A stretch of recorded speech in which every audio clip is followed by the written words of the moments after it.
Et donc toute une série de doléances exprimées du bas vers le haut, vers nos maîtres, en disant moins d'impôts, s'il vous plaît, moins d'impôts, plus de salaire, on voudrait arrêter de crever, on voudrait plus de services publics, arrêter de détruire l'hôpital, arrêter de vendre les barrages, les autoroutes, etc.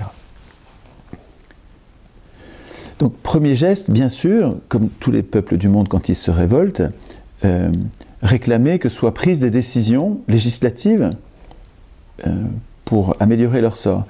Mais ce qui me semble tout à fait décisif et remarquable, révolutionnaire, et exemplaire, c'est qu'au milieu de ces doléances, il y a comme une pépite ou une étoile, un truc qui brille et qui n'est pas de niveau législatif comme les autres doléances, qui est le référendum d'initiative citoyenne.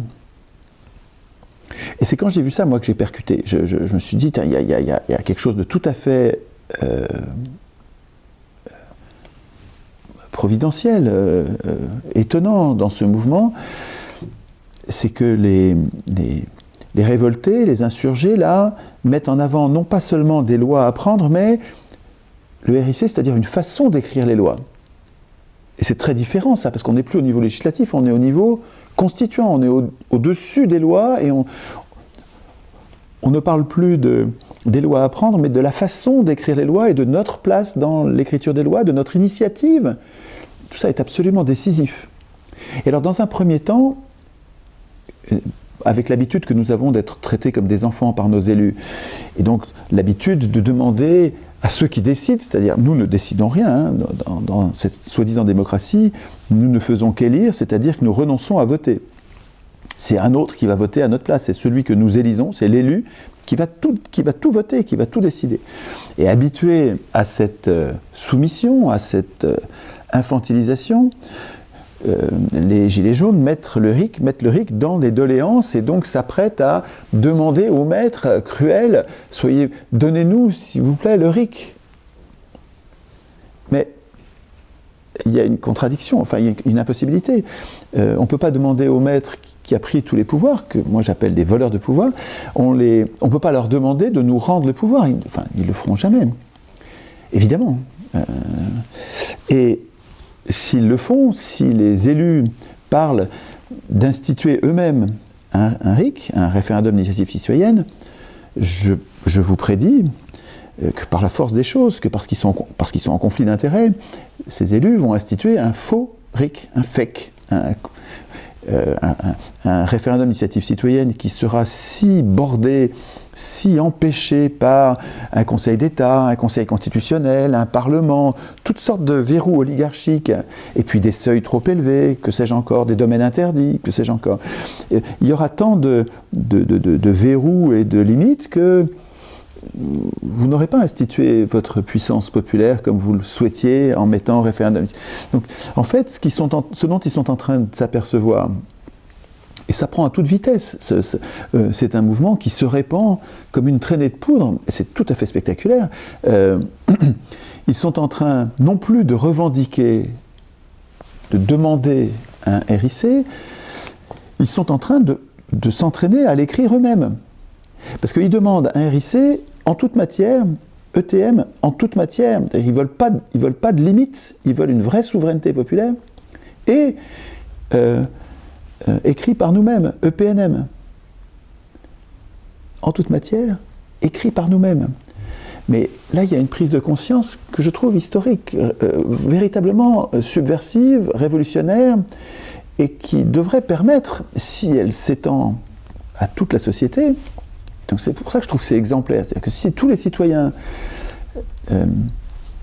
reprenaient à leur compte cette exigence, cette volonté, on ne demande plus rien aux élus, on n'a pas besoin des élus, de leurs médias, on n'a plus besoin des institutions actuelles.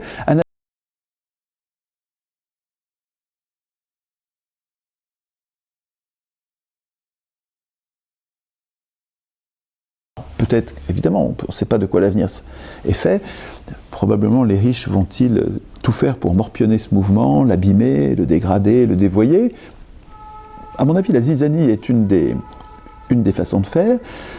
Une autre façon, je suis trop long, pardon, hein, mais une autre façon de faire va être pour le système, comme ils le font avec moi, d'associer tout le mouvement ou son idée centrale, le RIC écrit par nous-mêmes en toute matière, d'associer cette idée à un bonhomme, à moi en l'occurrence, mais si c'est pas moi, ce sera un autre, l'associer à un bonhomme et ensuite saloper le bonhomme, dire qu'il est fasciste ou qu'il mange des enfants, enfin je sais pas ce qu'ils vont inventer. Mais en associant l'idée à un bonhomme, et ensuite le bonhomme, en le discréditant, on a discrédité l'idée, et il se dispense ainsi d'argumenter. Il n'y a plus besoin d'argumenter, il n'y a qu'à dire le RIC c'est une idée fasciste, regardez, c'est un bonhomme, le bonhomme est un fasciste, ce qui est une extravagance. Le RIC est une idée antifasciste, c'est-à-dire qu'il n'y a plus de place pour un tyran.